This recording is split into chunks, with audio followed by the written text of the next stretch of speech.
Os 8 Remédios de Deus, segunda parte. 5. Repouso. Durante o repouso, nossas células são restauradas entre as 10 da noite e as 4 horas da manhã. Alguns se tornam doentes por excesso de trabalho. Para estes, o descanso, a libertação do cuidado e um regime reduzido são essenciais à restauração da saúde.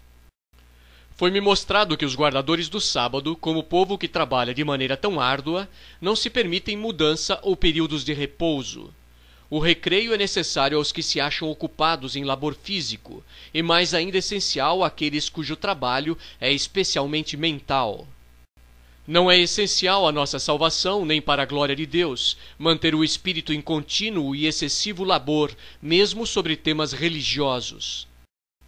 O estômago, quando nos deitamos para dormir, deve ter terminado todo o seu trabalho para fruir o descanso, assim como as outras partes do corpo. O trabalho da digestão não deve prosseguir em tempo algum nas horas do sono. A importância da regularidade no tempo de comer e dormir não deve passar despercebida. Desde que o trabalho na construção do corpo ocorre durante as horas do descanso, é essencial, especialmente na juventude, que o sono seja regular e abundante.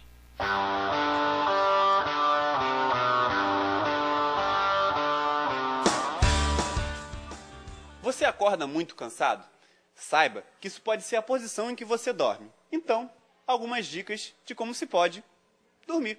Essa posição é inadequada porque ela está forçando muito a lombar dela, né, com o membro inferior fletido. E se você notar, até a mão dela, né, o punho, também estão fletidos. O travesseiro muito alto, então isso vai provocar dores lombares.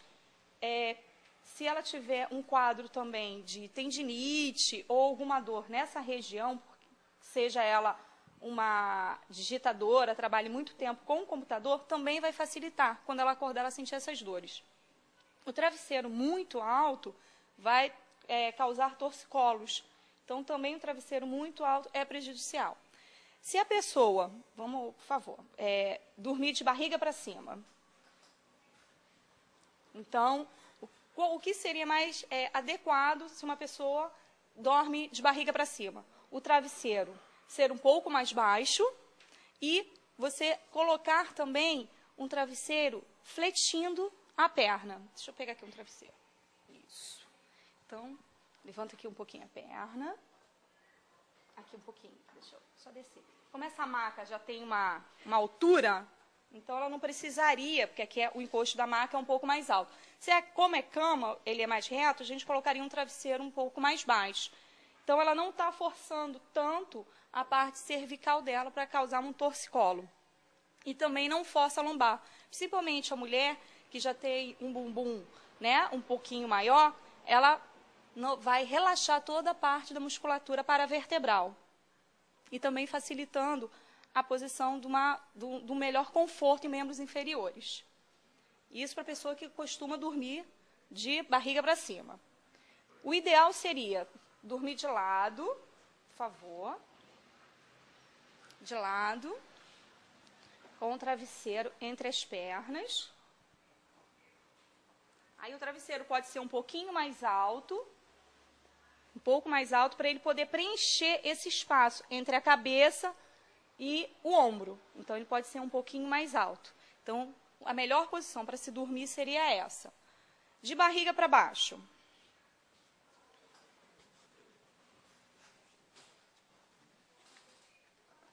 É desaconselhável dormir de barriga para baixo, por quê? Porque você vai esforçar muito a lombar. Né? Mesmo a mulher ou um homem que tem uma protusão, né? Uma barriguinha um pouquinho maior, vai forçar muito a coluna lombar. E a cervical também. Porque, claro, você não dorme com os membros assim. Você sempre dorme com ele aqui. Então, você vai forçar toda essa região de trapézio, cervical, de lombar. Então, a postura adequada mesmo seria de lado, para ter um bom sono tranquilo. Agora, é só ter uma noite tranquila. Aqui termina o Minuto com a Livite. Bom sono!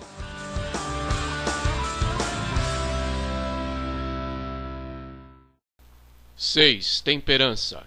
Usar com moderação aquilo que é bom e manter total abstinência daquilo que é prejudicial. Não obstante tudo quanto se diz e escreve sobre sua importância, existem ainda muitos que negligenciam o exercício físico. Muitos se tornam corpulentos, porque o organismo está carregado. Outros ficam magros e fracos por terem exaustas as forças vitais em dar conta de um excesso de comida. O fígado é sobrecarregado em seu esforço de limpar o sangue das impurezas, dando em resultado a doença. É possível comer sem moderação, mesmo os alimentos saudáveis. Não se deve pensar que pelo fato de haver alguém deixado o uso de artigos prejudiciais do regime alimentar, deva comer tanto quanto lhe aprouver. O alimentar-se em excesso, não importa qual a qualidade do alimento, atrapalha a máquina viva e a estorva assim em seu trabalho. A moderação e a cautela são muito necessárias, mas eles não possuem estes desejáveis traços de caráter. Precisam receber o molde de Deus. E essas pessoas podem tomar a reforma pró-saúde e causar grande dano com ela, imbuindo as mentes de preconceitos, de modo que os ouvidos se fechem para a verdade. A verdadeira religião enobrece a mente, refina o gosto, santifica o juízo e torna participante da pureza e santidade do céu o seu possuidor.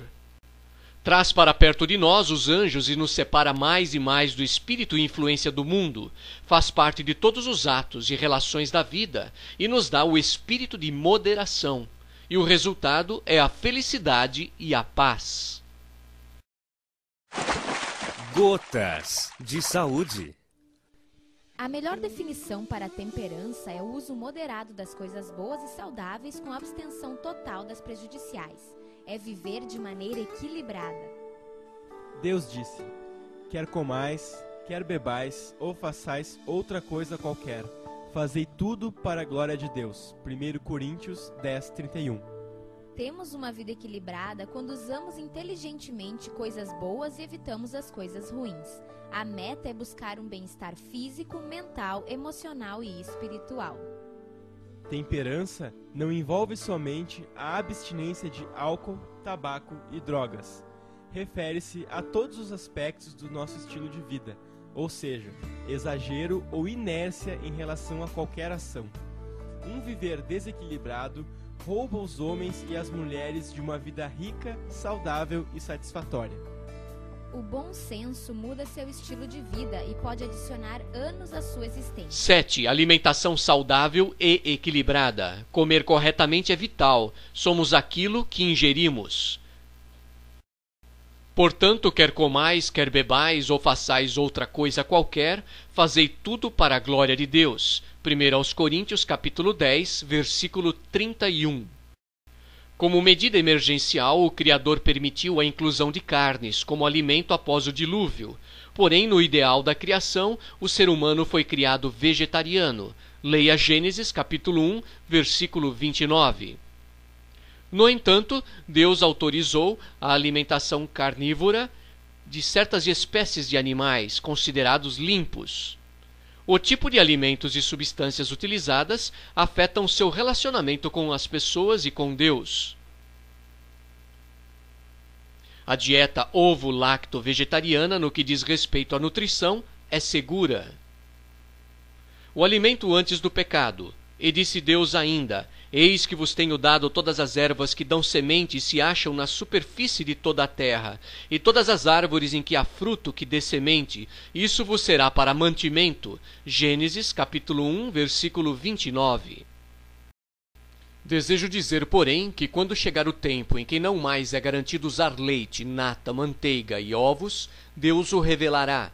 Extremo algum deve ser defendido na reforma de saúde. A questão de usar leite, manteiga e ovos solucionará o seu problema. Atualmente não temos nenhuma preocupação nesse sentido. Seja a vossa moderação notória a todos os homens. Os humanos são naturalmente carnívoros? Vamos descobrir.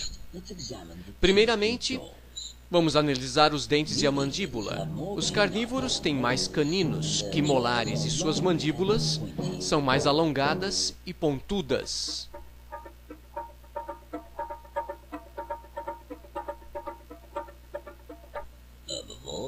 Os herbívoros têm dentes mais achatados e mandíbulas arredondadas para triturar a vegetação.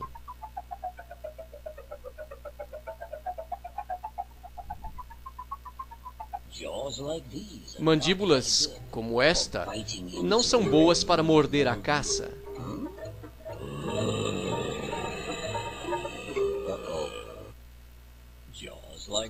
Mas uma mandíbula assim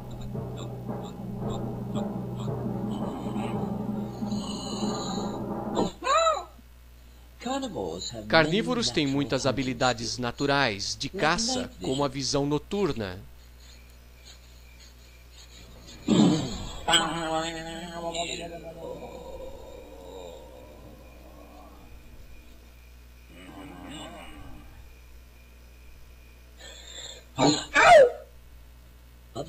Outras habilidades naturais dos carnívoros são agilidade e velocidade para caçar. Caçar um animal selvagem sem uso de armas.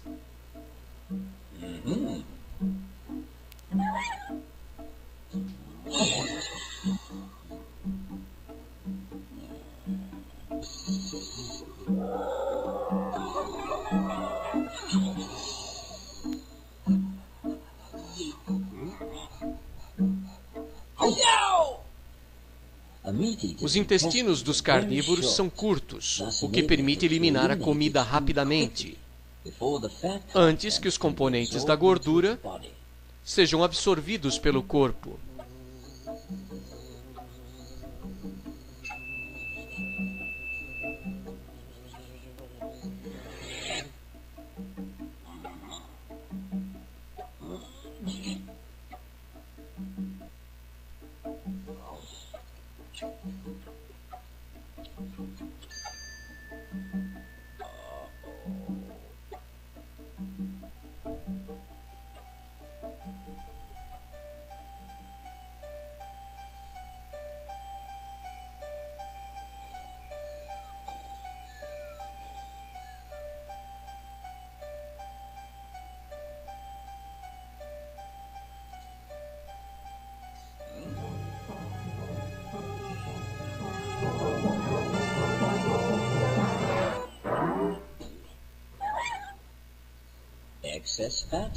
Excesso de gordura pode causar ataque cardíaco e derrame cerebral.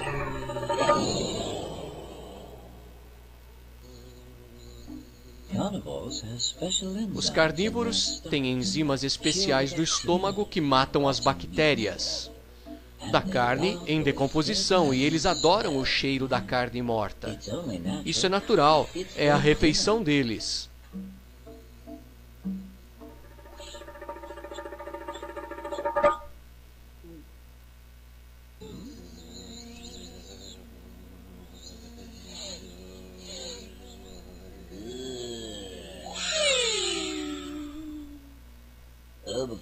Os herbívoros não têm enzimas e precisam encontrar uma forma de matar as bactérias para que elas não os matem. Coma agora. Melhor deixar mais uns 5 minutos. Vejamos alguns argumentos comuns. Eu sou um atleta. Eu preciso comer carne. Tem certeza? Carl Lewis ganhou 9 medalhas olímpicas e sempre comeu comida vegetariana durante o treinamento. E ele poderia certamente chutar o teu traseiro. O ser humano pode tornar-se vegetariano, mas nós estamos acostumados a comer carne. A cultura humana pode estar acostumada, mas os seus corpos não precisam. Comer carne é como fumar. As pessoas fazem isso há anos e acham isso prazeroso. Mas no final, o cigarro vai matar você. Resumindo, se você quiser descobrir se a sua própria espécie é carnívora, faça o seguinte teste. Dê um coelhinho e uma maçã a um bebê.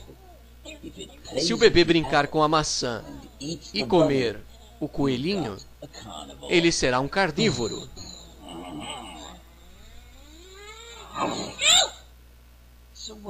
Então, o que você me diz? Coma um hambúrguer vegetariano. da próxima vez, ok? E eu serei o seu melhor amigo.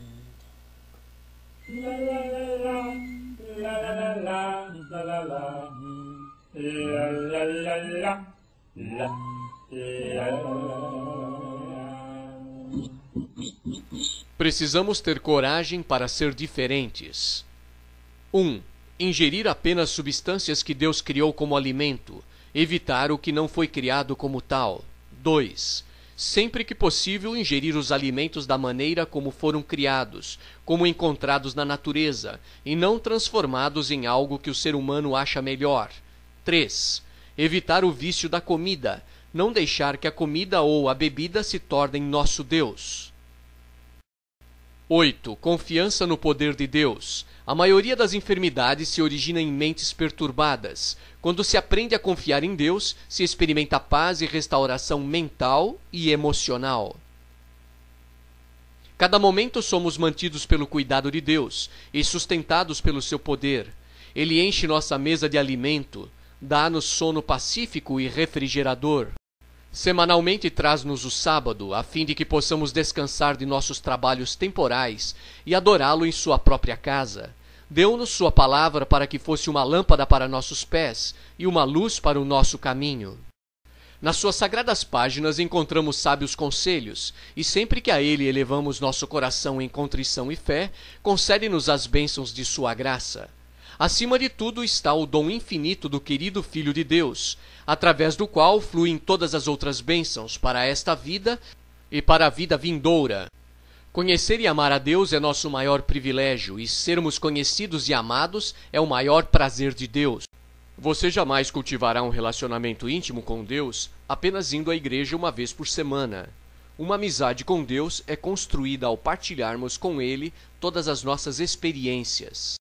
Ele quer ser incluído em todas as atividades, todas as conversas, todos os problemas e até mesmo em todos os pensamentos. Você pode manter uma conversa contínua e ilimitada com ele ao longo do dia, conversando sobre o que quer que você esteja fazendo ou pensando no momento.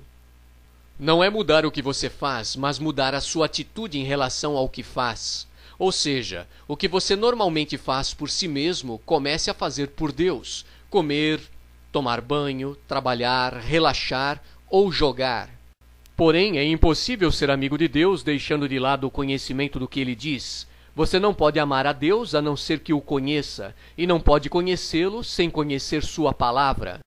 Consagrai-vos a Deus pela manhã, fazei disto vossa primeira tarefa, seja a vossa oração. Toma-me, Senhor, para ser teu inteiramente. Aos teus pés deponho todos os meus projetos. Usa-me hoje em teu serviço. Permanece comigo e permite que toda a minha obra se faça em ti.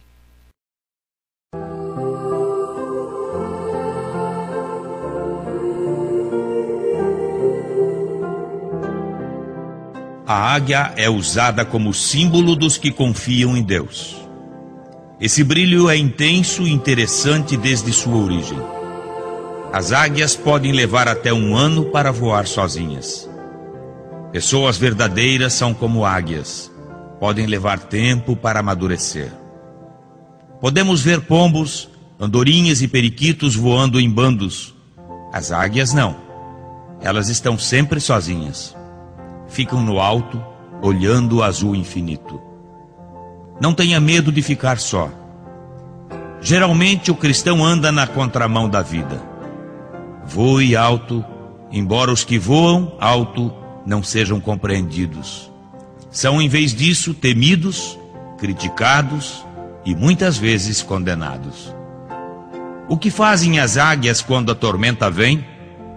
Elas não se escondem, abrem suas asas e a enfrentam corajosamente. Elas sabem que acima das nuvens escuras, da tempestade e dos choques elétricos, o sol brilha. Na Escritura Sagrada lemos que os que esperam no Senhor Deus renovam suas forças, sobem com asas como águias, correm e não se cansam, caminham e não se fatigam. Nesta luta terrível, as águias podem perder penas e ferir-se, mas não temem e seguem em frente. Depois, enquanto todo mundo fica às escuras, embaixo, Elas voam vitoriosas e em paz, bem no alto. Finalmente, as águias também morrem. Mas eu pergunto, alguma vez você achou os restos mortais de uma águia? Nunca, sabe por quê? Porque quando sentem que chegou a hora de partir, elas não se lamentam, nem ficam com medo e voam tão alto quanto podem. As águias procuram com os olhos o pico mais alto, retiram as últimas forças de seu corpo cansado e voam aos picos inatingíveis. Lá esperam resignadamente o momento final. Até para morrer elas são extraordinárias. Talvez por isso o profeta Isaías compare os que confiam em Deus com as águias. Quem sabe hoje você não tem diante de si um dia cheio de desafios? Alguns deles podem parecer impossíveis, mas lembre-se de descansar na paz de nosso Deus e depois partir para a luta como quem vai a uma festa, sabendo que além da tormenta, o sol estará lá, brilhando. Run for dear life.